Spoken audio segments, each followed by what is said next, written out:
بسم اللہ الرحمن الرحیم۔ السلام علیکم۔ آپ سن رہے ہیں national audio library for the blind. پیش خدمت ہے مشہور آڈیو ناول پرواہ، تحریر بانو قدسیہ، آواز Maria Zulfiqar Awan. Please like, share and subscribe our channel national audio library for the blind. وہ دونوں جب ٹیکسی میں بیٹھے اور بوری بازار کی طرف روانہ ہوئے تو صوفیہ نے آہستہ سے کہا، معاف کیجیے لیکن نائلکس پہننا کیا ضروری ہے؟ کسی ڈاکٹر نے مشورہ دیا ہے کیا؟ جہیز وغیرہ بن رہا ہے، خالدہ اس کے لیے درکار ہے۔ صوفیہ نے اپنے پرس کی ڈوریاں کھینچتے ہوئے کہا، اختر صاحب مجھے حق تو نہیں پہنچتا لیکن معاف کیجیے، ایک بات کہے بغیر میں رہ نہیں سکتی۔ کہیے ضرور کہیے، کزن پر حق نہیں پہنچتا تو پھر کس پہ پہنچے گا؟ میرا تو ضمیر گواہی نہیں دیتا کہ میں نائلکس کی خریداری میں آپ کی شرکت کروں اور آپ میرے مشورے سے اسے خریدیں۔ وہ کیوں؟ بس جی، بددیانتی ہے وطن کے ساتھ، اور تو کچھ نہیں۔ صوفیہ بولی، خیر خیر، اختر نے جواب دیا اور ٹیکسی کا دروازہ کھول دیا۔ وہ دونوں بازار میں اتر گئے۔ چھوٹی چھوٹی دکانوں میں پھرتے پھراتے انہیں گھنٹہ ہو گیا۔ چھوٹے چھوٹے لفافے اختر اور صوفیہ کے بازوؤں میں آ گئے، لیکن ابھی تک نائلکس کا 1 انچ بھی نہ خریدا گیا تھا۔ کبھی وہ کراکری کی دکان پر جا ٹھہرتے اور چینی کے بنے ہوئے مرغے اور بلیاں دیکھتے، کبھی چوراہے میں کھڑے نائلن اور پلاسٹک کی سستی چیزیں بیچنے والوں کے پاس رک جاتی۔ انہوں نے وہ تمام چیزیں دیکھ ڈالیں جن کی انہیں ضرورت نہ تھی، لیکن ہر بار جب وہ کسی کپڑے کی دکان کے آگے رکتے تو صوفیہ کہتی، چلو اگلی دکان سے پوچھ لینا، یہ تو چھوٹی سی ہے۔ جب وہ چوڑیوں اور سنگھار والوں کے پاس پہنچتے تو صوفیہ بسنتی کا سنی رنگ کی چوڑیاں پسند کر کے کہتی، جسٹ فار فنز سیک۔ اختر اپنی کزن کو یہ بھجوا دو، اسے نائلکس سے بھی زیادہ یہ چیز عزیز ہوں گی۔ اختر سر ہلا کر کہتا، ایسے تو درجنوں ڈبے اس کے پاس بھرے پڑے ہیں۔ پھر کسی کیرویو شاپ میں گھس کر صوفیہ کہتی، یہاں سے کچھ پسند نہیں آیا اپنی کزن کے لیے۔ جوں جوں وقت گزر رہا تھا، اختر کا دل اس طرح بے مصرف دکانوں میں پھرنے کی طرف مائل تھا، اور جب وہ گھومنے پھرنے شاہراہ پر آ نکلتے تو اختر نے جی میں سوچا، اب نائلکس کل خریدوں گا اس لڑکی کے بغیر۔ اس وقت کہیں جا کر لنچ کھانا چاہیے، صبح کا ناشتہ بھی نہ کیا تھا اور آنتیں بھوک سے بلبلا رہی تھیں۔ صوفیہ اس وقت سڑک کے آخری سرے پر پن والے کی دکان پر کھڑے سستے پن دیکھ رہی تھی۔ اختر نے اس کا کندھا تھپ تھپا کر کہا، چلو صوفیہ، یہاں سے چینیوں کا ہوٹل قریب ہے، وہاں چل کر کھانا کھاتے ہیں۔ باہر آنے دکاندار کو دیکھ کر صوفیہ نے سیاہ پن اپنے بلاؤز میں ٹانکا اور بولی، توبہ، مجھے تو ہوٹلوں میں کھانے والے سے وحشت ہوتی ہے، غضب کے سوپ بناتے ہیں یہ لوگ۔ گوشت سے مجھے ویسے بھی نفرت ہے، وہ منہ پھوڑتے ہوئے کہنے لگی، کبھی پٹھانوں کے ہاتھوں کے بنے چپل کباب اور سیخ کباب کھاؤ تو مچھلی بھات ہمیشہ کے لیے بھول جاؤ۔ وہ ہنسنے لگی، باخدا مجھے غصہ آ رہا ہے، میرے ہاتھوں کے بنائے ہوئے کباب ہوں تو تم انگلیاں بھی چاٹ کھاؤ ساتھ۔ ہنستے ہنستے وہ بولی، اچھا کاغذ سے پہلے کبابوں کی بلیک مارکیٹ کیا کرتے تھے کیا؟ مذاق نہیں، بہت اچھے کباب بنا لیتا ہوں میں۔ وہ پھر بھی ہنستی رہی، چلو چلتے ہیں، میں تمہیں کباب بنا کر کھلاؤں گا، مرچوں والے، تیز تیز۔ جب وہ دونوں فرائنگ پین، قیمہ اور کباب میں ڈالنے والے تمام مسالے لے کر ہوٹل میں پہنچے تو لوگ لنچ کھانے ڈائننگ روم کی طرف جا رہے تھے۔ ساری کوریڈور مہکی ہوئی تھی، مرد عورتوں کو ساتھ یوں لے کر جا رہے تھے گویا کانچ کی آبینے ہوں اور ہلکے سے لمس سے ٹوٹ جائیں گے۔ گویا قیمہ، پیاز اور مسالہ وغیرہ بڑے سے بڑے لفافے میں بند تھے، اور یہ سارا سامان پلاسٹک کے تھیلے میں دھرا ہوا تھا۔ لیکن لوگوں کو لنچ کھانے کے لیے بڑھتا دیکھ کر اختر جی ہی جی میں کچھ شرمندہ ہو گیا۔ اس نے چور نگاہوں سے ایک بار پلاسٹک کے تھیلے پر نظر کی، اسے لگتا تھا سب لوگ کچے قیمے کے وجود سے واقف ہیں۔ صوفیہ اپنے بنڈل سنبھالتے بہت آگے آگے جا رہی تھی۔ اپنے بستر پر لفافے پھینک کر صوفیہ بولی، ابھی لنچ کا وقت ہے، چلو کھانا کھا لیں۔ اختر نے کچھ اپنی ہیٹی محسوس کرتے ہوئے کہا، ابھی کباب تیار ہو جائیں گے، دیکھ لینا تم۔ قیمہ لفافے کے ساتھ چمٹ گیا تھا، چھری کے ساتھ اسے علیحدہ کیا تو لفافہ جا بجا قیمے کے ساتھ ہی چمٹ کر رہ گیا۔ صوفیہ بولی لاؤ قیمت دھلواؤ، کاغذ آپ ہی ادھر جائے گا۔ نہیں، آج تم میری مہمان ہو باللفاظ دیگر، آج مشرقی پاکستان مغربی پاکستان کا مہمان ہے، سارا کام میں خود کروں گا۔ قیمہ دھو کر رکھنے کے بعد اختر نے پیاز چھیلنے شروع کیے۔ اس نے کہیں بچپن میں کباب پکتے دیکھے تھے، لیکن پیازوں کے قریب تو وہ صرف اسی وقت جاتا تھا جب وہ سلاد میں پیش کیے جاتے۔ ذرا سا پیاز کو ہاتھ لگاؤ تو اس کی آنکھوں میں جلن ہونے لگی۔ یہ کراچی کی پیاز ہے ہی واہیات، وہ بولا۔ لاؤ میں کاٹ دوں، صوفیہ نے ہاتھ آگے بڑھا کر کہا۔ میری پیاری کزن، تمہارے دیس میں مچھلی پکتی ہے، مچھلی، تم کیا جانو کبابوں کا پیاز کیوں کر کٹتا ہے؟ میز پر کاغذ بجھا کر جب اس نے پیاز اس پر دھرا تو اس کی آنکھیں دھندلا چکی تھیں اور آنکھوں کے پیچھے سے کچھ نظر نہ آتا تھا۔ اختر نے اپنا ریشمی رومال نکالا اور چہرہ دوسری طرف کر کے آنسو پوچھ لیے۔ صوفیہ مسکرا کر آگے بڑھی اور اس کے ہاتھ سے چھری لے کر بولی، پیاز میں کاٹ دیتی ہوں، باقی مسالہ تم بنا لو، مجھے بڑی بھوک لگی ہے۔ قیمے میں پیاز اور مسالہ ملا کر ہیٹر پر اختر نے نیا فرائنگ پین چڑھا دیا۔ تھوڑی دیر بعد اس نے بغیر رومال کے اسے اٹھایا تو یکاربگی منہ سے چیخ نکل گئی۔ صوفیہ نئی خریدی ہوئی چیزیں الماری میں رکھ رہی تھی۔ وہ گھبرا کر ہٹی اور پوچھنے لگی، کیا ہوا اختر، کیا ہوا؟ بس ہوا تو کچھ نہیں، صرف تمہیں ڈرا رہا تھا، ہنس کر اس نے کہا۔ اب دیکھنا ڈرانے ڈرانے میں کوئی حادثہ نہ کر بیٹھنا۔ ایک ہی بار فرائنگ پین میں پاؤنڈ بھر گھی ڈال کر جب اختر نے کباب چھوڑے تو سارا کمرہ قیمے کے چٹکنے کے شور سے بھر گیا۔ اختر بہترا چھری اور چمچ سے قیمہ جوڑتا تھا، لیکن قیمہ تو گھی پا کر جڑنے سے بالکل انکار کر بیٹھا۔ صوفیہ الماری کے پاس کھڑی ہنسنے لگی۔ اختر کباب بن گئی؟ اس نے پوچھا۔ بس یہ تجربہ ذرا فیل ہو گیا ہے۔ اختر نے فرائنگ پین کا قیمہ پلیٹ میں اتار لیا اور نئے سرے سے چند کباب ڈالے۔ ادھر قیمہ کھلا، ادھر صوفیہ ہنسنے لگی۔ صوفیہ ہنسے جا رہی تھی اور ہنسے جا رہی تھی اور اختر قیمہ اور ہیٹر چھوڑ کر اس کے قریب کھڑا تھا۔ تم ہنس رہی ہو، اسی لیے کباب جڑ نہیں رہے۔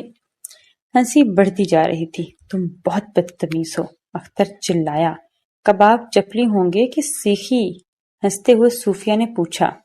خدا کی قسم، ہم پٹھانوں کا غصہ برا ہوتا ہے، جان سے مار دیتے ہیں۔ ہنسی کے مارے صوفیہ نے الماری کے ساتھ سر لگا لیا اور سانس برابر کرتے ہوئے بولی، ہائے اللہ، مر گئی۔ ہیٹر پر چڑھا ہوا فرائنگ پین تپ رہا تھا، اس میں پڑا ہوا قیمہ سیاہ ہو رہا تھا اور اب جلنے کی بو کمرے میں پھیلنے لگی تھی۔ اختر نے اسے دونوں بازوؤں سے جھنجھوڑا اور غصے میں چلایا، چپ کر جاؤ ورنہ بخدا میں تمہیں مار بیٹھوں گا۔ صوفیہ خاموش ہو گئی، بالکل خاموش۔ پھر اس نے آہستہ سے اختر کے ہاتھ اپنے بازوؤں سے الگ کیے۔ مضبوط ہاتھوں میں لمحہ بھر کو ننھے ننھے کنول کے پھول پڑے رہ گئے۔ پھر ان کنول کے پھولوں کو اپنی زرد ساڑی کے ساتھ لپٹاتے ہوئے صوفیہ بولی، میرا خیال ہے قیمہ جل گیا ہے۔ فرائنگ پین ہیٹر سے اتار کر وہ دونوں ڈائننگ روم کی طرف چل دیے۔ لوگ کھانا کھا کر پلٹ رہے تھے۔ مہکے ہوئے جسموں میں سے خوراک کی عطا کردہ تازگی پھوٹ رہی تھی۔ وہ دونوں خاموشی سے ایک میز پر جا بیٹھے۔ وہ تینوں ٹیکسی کی پچھلی طرف بیٹھے تھے۔ ٹیکسی بند روڈ پر روانہ تھی۔ دائیں بائیں اونچی اونچی عمارتیں، چمکدار دکانیں اور لمبی لمبی بہتی کاریں رواں تھیں۔ آنا نے دائیں بائیں سر ہلایا اور بھڑک کر بولی، پہلے ہاؤسنگ سوسائٹی، پہلے ایمبیسی، پھر کہیں اور؟ ہاں؟ صوفیہ نے کہا، پہلے ہاؤسنگ سوسائٹی، پہلے ایمبیسی۔ انا کا چہرہ تمتمانے لگا اور اس کی کرنجی آنکھیں بہت پھیل گئی تھیں۔ اس نے چڑھ کر کہا، خدا قسم، یہ لڑکی تو نن ہے، نن۔ اس کے جسم میں تو لہو ہی نہیں چلتا پھرتا، ورنہ یہ ایمبیسی کیوں جانا چاہتی؟ کہہ تو چکی ہوں مجھے وہاں کام ہے، ابھی تک میری ہاسٹل کی سیٹ کا یقین اور تعین نہیں ہوا، خدا جانے کہاں جا کر ٹھہروں گی۔ کار بند روڈ پر چلی جا رہی تھی اور اختر کنکھیوں سے ان دونوں کو دیکھ دیکھ کر مسکرا رہا تھا۔ دیکھو اختر، تم فیصلہ کرو، انا نے اختر کو مخاطب کرتے ہوئے کہا۔ مجھے ابھی پیکنگ کرنا ہے۔ تم تو کہتی تھیں کہ تمہارا سامان اب تک بند ہو چکا ہوگا، کار تک جا چکی ہوگی، اختر نے پوچھا۔ انا نے سرخ لبوں پر زبان پھیرتے ہوئے جواب دیا، یہی تو کہہ رہی ہوں کہ میں نے ابھی تک سامان اس لیے پیک نہیں کیا کہ مل کر آج کا دن انجوائے کریں گے۔ اختر اور میں ناچیں گے اور صوفیہ گانے گائے گی، پھر ہم تینوں بڑی ہلکی پھولی قسم کی اداسی میں ڈوب جائیں گے۔ یہ جہاز میں چڑھ کر لندن روانہ ہو جائے گی، تم لاہور پہنچ جاؤ گے اور میں سینٹ پیٹر کے آگے کبوتروں کے درمیان گھری ہوئی اس دن کو یاد کروں گی۔ تمہاری بات مجھے تو بہت زیادہ قابل قبول لگتی ہے، اختر بولا۔ صوفیہ آخری کونے میں بیٹھی تھی۔ اس نے اختر کی طرف منہ کر کے کہا، جی ہاں، تو بقول اس کے نن ہوں، لیکن جناب ذرا سوچئے تو صحیح، بھلا دن کتنے رہ گئے ہیں؟ اگر میری سیٹ کا فیصلہ ہی نہ ہوا تو میں اجنبی ملک میں جا کر کہاں دھکے کھاؤں گی؟ انا جھٹ بولی، تم روم چلی جانا میرے پاس۔ اختر نے کندھے جھٹک کر کہا، دیکھو تم دونوں بعد میں فیصلہ کرنا، فی الحال تم دونوں کی بات صرف ایک طرح سے طے ہو سکتی ہے۔ کیسے؟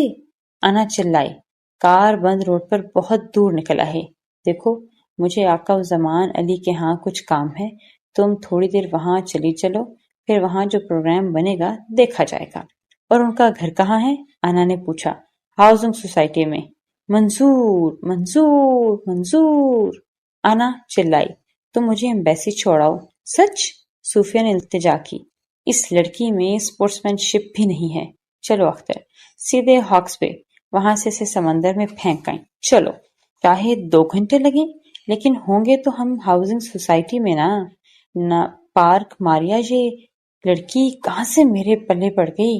اچھا بابا چلو، صوفیہ نے روحانسی ہو کر کہا۔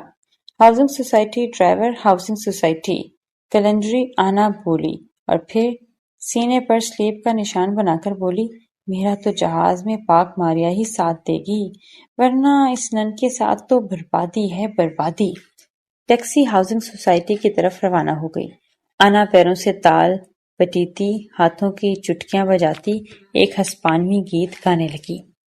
زمان علی کراچی کے بہت مشہور کلیئرنگ ایجنٹ تھے۔ ان کا لاکھوں کا کاروبار تھا، کروڑوں کی ساکھ تھی۔ ہاؤسنگ سوسائٹی میں ان کا بنگلہ اگر کرائے پر ہوتا تو 2000 سے کم ماہوار نہ ملتے، لیکن فی الحال وہ اپنی 4 لڑکیوں سمیت اس میں رہتے تھے۔ بیوی کا انتقال کئی برس ادھر ہو چکا تھا، اور اب ان کی بڑی لڑکی زرینہ سارے گھر کا کاروبار چلاتی تھی۔ بٹوارے سے پہلے یہ لوگ دلی میں رہتے تھے، اور وہاں بڑے وسیع پیمانے پر ان کے 3 ہوٹل چلتے تھے۔ ہاؤسنگ سوسائٹی کی کوٹھی پر سرخ ٹائلز اور گرے بجری کا لیپ کچھ ایسے خوشنما ڈھب سے کیا گیا تھا کہ دور سے دیکھ کر کسی خوبصورت آرٹسٹ کی تصویر نظر آتی تھی۔ اوپر والی منزل سینما اسکرین کی مانند چوڑی اور بغیر کھڑکیوں کے تھی۔ اس اسکرین کی تمام دیواریں ٹائلوں سے آراستہ تھیں۔ اوپر والی منزل کی کھڑکیاں گھر کے لان کی جانب کھلتی تھیں، بلکہ اوپر کوٹھے پر آقا علی زمان نے ایک باغیچہ اور فوارہ بنا رکھا تھا۔ جب یہ تینوں نشاط کاٹیج پہنچے تو روبی نے انہیں اوپر والی منزل پر ہی بلوا لیا۔ کراچی جیسی جگہ میں جہاں پینے کا پانی کوسوں میلوں سے آتا ہے، ان کی دوسری منزل کے آدھے کوٹھے پر ہری ہری 2 قالین کی طرح بچھی تھی۔ وسط میں سنگ مرمر کا فوارہ چھینٹے اڑ رہا تھا، اور اس کے گرد گملوں میں کئی قسم کے پھول کھلے تھے۔ روبی رنگ برنگی بیت کی کرسیاں بچھائے بیٹھی تھی۔ اس نے بھڑکیلے رنگ کی تاریخی ساڑھی اور سیاہ بلاؤز پہن رکھا تھا۔ کانوں میں خانہ بدوشوں کی سی کھلی کھلی بالیاں تھیں، اور بال اختر کی طرح کٹے ہوئے تھے۔ آقا زمان علی کے گھر میں گھس کر تو اختر بھی اپنے آپ کو حقیر محسوس کرتا تھا۔ ایک زمانے میں اختر نے کچھ تھوڑی بہت روبی کے لیے کوشش کی تھی، لیکن پھر یہ سوچ کر کہ جب چچا کی طرف سے ایک کوڑی بھی نہ ملی اور خالی خولی اختر علی خان بیے رہ گیا، تو آقا زمان علی اپنا ڈرائیور بھی نہ رکھیں گے، گھر سے بے گھر جائیں گے، اور نشاط کاٹیج سے بھی۔ روبی اپنی جگہ سمجھتی تھی کہ اختر نے اسے پرپوز نہ کر کے اس کی توہین کی ہے، اس لیے جب کبھی ان کی ملاقات ہوتی تو وہ اپنے تمام چارمز داؤ پر لگا کر اسے مسخر کرنے کی کوشش کرتی۔ اختر کو دیکھتے ہی چلائی، اللہ جی، اب کھڑے کھڑے واپس چلے جاؤ، ورنہ مجھ سے برا کوئی نہ ہوگا۔ اختر بڑی سی سرخ کرسی پر دھنستے ہوئے بولا، اچھا میں چلا جاتا ہوں لیکن میرے دوستوں کو تو بیٹھنے دو۔ روبی کی آواز بہت پتلی اور ٹون بہت اونچی تھی۔ اس پر کانوں نٹ کی پڑھی ہوئی انگریزی اور بولتی تو یوں لگتی جیسے مسلسل کانچ ٹوٹ رہا ہے۔ تعارف تو کرا دو اپنی نیو فینس کا، اس نے شوخی سے کہا۔ ان دونوں کا تو میں خود فین ہوں۔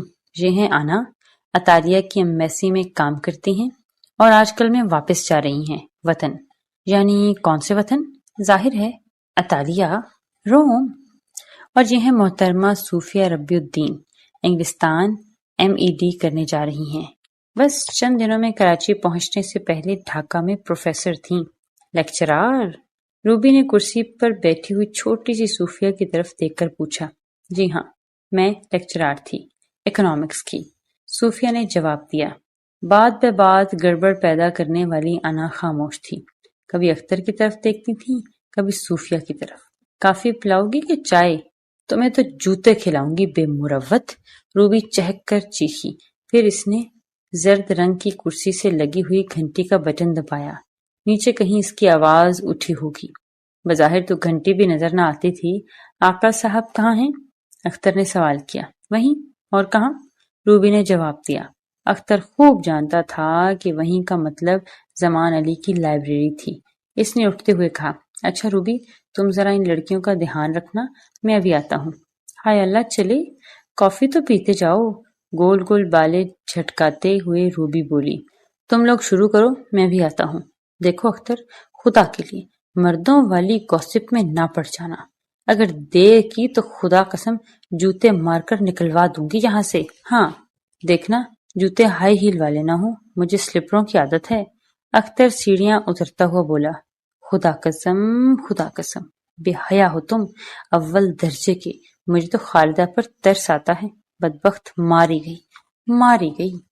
آقا زمان علی کی لائبریری کئی ہزار کتابوں پر مشتمل تھی۔ دیواروں کے ساتھ قطاروں قطار شیشوں والی الماریاں لگی تھیں۔ اس میں چمڑے کی جلدوں والی مرصع قیمتی کتابیں نہایت نفاست سے رکھی تھیں۔ زمان علی کو کتابوں کا جنون تھا اور انہیں کتابوں کے جنون میں ان کی ملاقات اختر کے چچا کے ساتھ ہو گئی۔ پرانے مسودے وہ کسی بھی قیمت پر خریدنے کو تیار ہو جاتا تھا۔ پھر ایسے نایاب مسودے اختر کے چچا وہاں پہنچاتے تو ان کی قیمت کئی بار ہزاروں میں پہنچ جاتی۔ جب اختر نے لائبریری کا دروازہ کھٹکھٹایا تو انہوں نے کالی آبنویسی میز پر اپنی اینک رکھ کر بڑی مدھم آواز میں پوچھا، کون ہے؟ میں ہوں جی، اختر، اختر علی خان۔ کون اختر؟ کھچڑی پکی داڑھی والے نے پوچھا۔ جی، احمد خان کا بھتیجا اختر۔ آؤ آؤ اختر بھائی آؤ، انہوں نے کتاب میں بک مارک پھنسا کر کہا۔ اختر ان کے پاس جا کر ایک نیچی تپائی پر بیٹھ گیا۔ سارے کمرے میں اموسی لکڑی کا فرش تھا اور کتابوں کی باس پھیلی تھی۔ کیسے آنا ہوا اختر؟ زمان علی نے پوچھا۔ بس جی، کراچی آیا تھا، سوچا آپ کو سلام کر چلوں۔ زمان علی نے مسکرا کر کہا، بہت اچھا کیا۔ آج کل تو نئے دوستوں کا زمانہ ہے، بھئی کوئی بزرگ کو نہیں پوچھتا، بس روپے سے مطلب ہے، روپے سے۔ جی بالکل، زمان علی نے پاؤں ہلاتے ہوئے کہا۔ دور کیوں جاؤں، وہ اپنا امیر الدین ہے میرے سامنے، اینڈرسن کمپنی میں خود میری سفارش سے لگا تھا۔ کہہ سن کر میں نے اسے 210 کا سٹارٹ دلوایا تھا۔ کون جی؟ میرا امیر الدین، مینیجنگ ڈائریکٹر۔ جی ہاں وہی سور، 210 کا سٹارٹ دلوایا تھا، تب تو 100 پھیرے لگاتا تھا۔ ایک بیوی خوش قسمتی سے قبول صورت مل گئی، بس اسے زینہ بنا کر چڑھتا چلا گیا، چڑھتا چلا گیا۔ اختر کی نظروں میں اپنی اور خالدہ کی شبیہ ابھری۔ خالدہ جیسی بیوی کے ساتھ واقعی انسان کا مستقبل کتنا روشن ہو سکتا ہے۔ زمان علی کہنے لگے، اس کراچی میں کس کس کی ہسٹری مجھ سے چھپی ہے؟ تمام افسروں کو جانتا ہوں، سارے بزنس مین میرے ہاتھوں میں بنے ہیں۔ ارے کس کس امیر الدین کو گنواؤں، زمانہ بھر کیا ہے، ایسے لوگوں سے اب کس کس کا رونا روئیں۔ بالکل، اختر نے اتفاق رائے کرتے ہوئے ٹھنڈی آہ میں یہ جواب دیا۔ واقعی وہ بھی یہی سمجھتا تھا۔ چچا جان، وہ کاروں کا بزنس کیسا جا رہا ہے آپ کا؟ اب کچھ کام مشکل ہوتا جا رہا ہے، لیکن خیر صاحب چلتا ہے۔ اختر جب سے کراچی پہنچا تھا زمان علی سے ملنے کی بڑی تمنا کی۔ ان کا ہل ایئر ٹائم بار ہو چکی تھی اور اختر اسے بیچنا چاہتا تھا۔ چچا جان، وہ ہماری بلیئر کے لیے گاہک ڈھونڈ دیجیے۔ زمان علی نے میز پر نکلز بجاتے ہوئے کہا۔ ہاں، مل جائے گا۔ گاہک تو بیسیوں پھرتے ہیں۔ کچھ لوگ تو لاہور میں بھی گاڑی خریدتے ہیں، لیکن وہاں قیمت کم ملتی ہے۔ زمان علی نے کرسی کے ساتھ پشت لگا لی اور سر ہلا کر بولا، ٹھیک ہے، سارا بزنس مین تو کراچی میں ہے، سارے پیسے کی کھپت تو یہاں ہے۔ چچا تو شاید رضامند نہ ہو، وہ کہہ رہے تھے مشکل سے پرمٹ ملا ہے تو نئے پرمٹ کے لیے درخواست دے دیں، اس اسنا میں کوئی چھوٹی گاڑی کام دے سکتی ہے۔ اختر نے دلچسپی لیتے ہوئے کہا، یہی میری اسکیم ہے۔ تو برخوردار، یہ کون سا مشکل کام ہے؟ مل جائے گا گاہک، تم گاڑی بھجوا دو جا کر۔ اختر نے اٹھتے ہوئے معذرت بھرے لہجے میں بات کی، خواہ آپ کی اسٹڈی میں مخل ہوا۔ اچھا، تو اجازت دیجیے۔ میاں، لونڈے کیوں لاہور میں رہ کر اپنی عاقبت تباہ کر رہے ہیں؟ کراچی نوجوانوں کا شہر ہے، پیسہ کمانے والوں کا شہر ہے۔ شادی ہو جائے تو یہاں آ کر بس جانا۔ جی، کچھ سوچ رہا ہوں۔ زمان علی نے دوبارہ کتاب کھولی اور بک مارک صفحے سے نکال کر بولے، سوچنا ووچنا کیسے؟ ارے، جب کسبل نہ رہے گا تو پھر دولت کمانے کا سوچو گے۔ ہمارے جیسے لوگ نہیں ملا کرتے، ایک بزنس دیں تو لاکھوں میں کھیلنے لگو۔ اختر دروازے تک پہنچ گیا اور سلام کرنے کے انداز میں ہاتھ ہلا کر بولا، میں جی خود آپ سے فیض حاصل کرنا چاہتا ہوں، دیکھیے کیا بنتا ہے۔ علی زبان نے مسکرا کر سر کو جھکایا اور کہنے لگے، شادی کی تاریخ کب مقرر ہوئی ہے؟ جی، ابھی تو کچھ فیصلہ نہیں ہوا، میری دادی کا انتقال ہو گیا تھا پچھلے دنوں۔ اوہو، سن کر بہت افسوس ہوا۔ زمان علی بولی، جی، پرسوں سے روگی تھی، ویل چیئر پر، ان کی زندگی گزرتی تھی۔ انا للہ و انا الیہ راجعون، واقعی افسوس ہوا سن کر۔ اختر نے ایک بار پھر سلام کے انداز میں ہاتھ کو ماتھے کے قریب لاتے ہوئے کہا، اچھا جی، اب اجازت دیجیے، اگر کچھ دیر اور کراچی میں ٹھہرا تو پھر حاضر خدمت ہوں گا۔ آداب۔ زمان علی اپنی کتاب پر جھک گئے اور دبے پاؤں اختر پھر اوپر والی منزل کی سیڑھیاں چڑھنے لگا۔ وہاں کوہرام آیا ہوا تھا، روبی کی تیکھی آواز فوارے کے شور پر غالب آ چکی تھی، اس کا رنگ اپنی تاریخی ساڑی کی طرح تمتمایا ہوا تھا۔ صوفیہ بھی سفید کرسی پر آگے ہو کر بیٹھی تھی اور اس کا دبلا پتلا چہرہ ناراض لگتا تھا، صرف آنا ٹانگیں آگے کیے نہایت اطمینان سے پنیر کے ننھے ننھے ٹکڑے مسلسل کھائے جا رہی تھی اور کافی پی رہی تھی۔ اب آپ سے تو بات کی جا سکتی ہے، آپ مشرقی پاکستان کی ہیں، لیکن یہ پنجابی تو بہت آفینس لیتے ہیں ایسی باتوں پر، روبی نے شرل آواز میں کہا۔ صوفیہ خاموش رہی۔ بھلا آپ ہی بتائیے، کلچر ہمارا کیا ہے؟ بتائیے تو۔ نہ یہاں آرٹ ہے، نہ سنگیت ہے، نہ سنگ تراشی، بھلا ہم کس چیز پر کلچر کلچر پکارتے ہیں؟ صوفیہ نے قدرے چڑھ کر پوچھا، وہ جو حبشی قومیں افریقہ میں آباد ہیں، ان کے پاس تو آپ کی روح سے کوئی کلچر نہ ہوا؟ انا نے صوفیہ کو غور سے دیکھا اور جب اس کی بات سمجھ گئی تو منہ میں پنیر کا ٹکڑا ڈال کر بولی، بھائی، اگر آپ کے پاس سنگیت نہیں ہے تو پھر دنیا آواز کی دلکشی کا معیار تو سمجھ نہیں سکتی۔ روبی بولی، دراصل صوفیہ بہن ان کے کلچر کی قائل نہیں ہوں گی، اگر ان کے پاس کلچر ہوتا تو… ارے، تم آ گئے منحوس، یہ کیا بک بک چھک چھک ہے؟ بھائی، تم اس بحث میں شریک نہیں ہو سکتے۔ پنجابی انتہا کی متعصبین غضب کے۔ تعصب دراصل اپنی برتری کے احساس سے پیدا ہوتا ہے، اختر نے سفید کرسی کے پاس کھڑے ہو کر کہا۔ اب اس انا سے پوچھ لو، میرا نام کیوں لیا تم نے؟ انا نے جھٹ انگریزی میں پوچھا۔ میں روبی سے کہہ رہا تھا کہ روم کی ہر لڑکی بدصورت ہو سکتی ہے، اب انا ہی کو دیکھ لو۔ انا نے جھٹکے کے ساتھ اپنے سنہری بالوں کو کندھے تک لا کر کہا، ہاں، اگر صوفیہ یہ بات کہتی تو ٹھیک بھی تھی، تمہارے منہ سے تو یہ بات ذرا نہیں سچتی۔ روبی نے چڑھ کر کہا، بھائی، تم اتنی جلدی کیوں آ گئے؟ یہاں ایسے مزے کی ہائی لیول کی باتیں ہو رہی تھیں۔ اختر نے اپنے لیے پیالی میں کافی ڈالی اور گھاس پر بیٹھ گیا۔ سفید کرسی اس سے صرف ہاتھ بھر دور تھی۔ خود ہی تو کہا تھا کہ مردوں والی گوسپ میں نہ پڑ جانا۔ صوفیہ اب ڈھیلی ہو کر کرسی کے پشت سے ٹیک لگا کر بیٹھ گئی۔ روبی نہایت روانی کے ساتھ انا سے روم کی باتیں کر رہی تھی۔ اسے 2-3 بار یورپ جانے کا موقع ملا تھا اور وہ روم سے بخوبی واقف تھی۔ صوفیہ نے اختر کی طرف دیکھا اور چلنے کا اشارہ کرتے ہوئے کہا، بولی امبیسی جانا ہے مجھے۔ اختر نے اپنی پیالی کے کافی سیٹ کے پاس رکھ دی اور انا کو آنکھ مار کر چلنے کا اشارہ کیا۔ یہ پنیر بہت مزیدار ہے، انا نے ایک اور ٹکڑا اٹھاتے ہوئے کہا۔ جس حساب سے تم پنیر کے پیچھے پڑی ہو، اس حساب سے کمر کے گرد ایک ٹائر باندھ دیا جائے گا شام تک۔ اختر اٹھتے ہوئے بولا۔ انا ٹکڑا منہ میں ڈالا اور پھر بولی، ہمارے دیس کا رواج ہے، لڑکیاں دبلی ہوتی ہیں اور عورتیں ڈرم ہوتی ہیں، ڈرم۔ اگر میں دبلی رہ گئی تو میرا فیدنسا تو غم سے دیوانہ نہ ہو جائے۔ فیدنسا؟ تو کون؟ صوفیہ نے پوچھا۔ میرا منگیتر۔ چل پڑی آئی فیدنسا تو والی، اختر نے اسے اٹھاتے ہوئے کہا۔ تجھے نہیں مل سکتا فیدنسا تو، چل ٹیکسی کھڑی ہے۔ ابھی ملا نہیں لیکن مجھے واپس پہنچ لینے دو، پھر تمہیں لکھوں گی، آدھے روم کو آگ لگ جائے گی، آدھے روم کو۔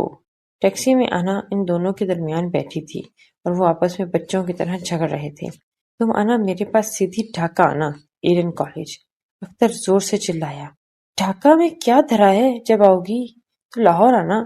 لاہور؟ لاہور پاکستان کا دل ہے، دل۔ دل نہیں پھڑپھڑا ہے، پھڑپڑا۔ میں اور تم راج گھاٹ جائیں گے، انا وہاں ماں چائے کے باغ میں کام کرتی ہے، میں تمہیں میلوں لمبے چائے کے باغات دکھاؤں گی۔ ہمارا دیس شونار بنگلہ ہے، شونار بنگلہ۔ شونار بنگلہ؟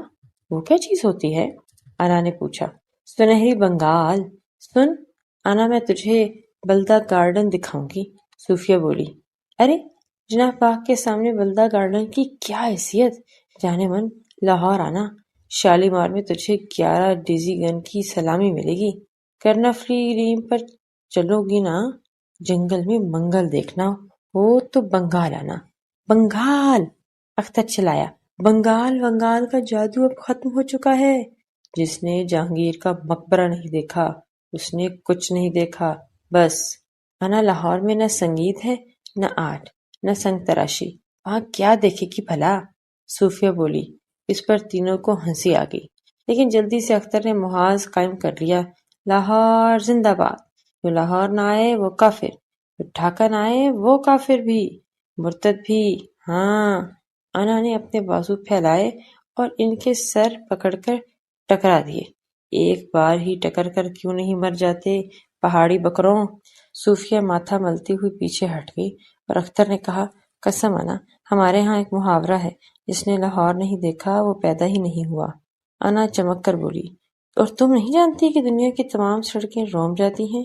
اب دیکھو نا، میں لاہور آؤں گی اور نہ ہی ڈھاکہ، میرا دل گواہی دے رہا ہے کہ اس بار میں روم میں بس جاؤں گی۔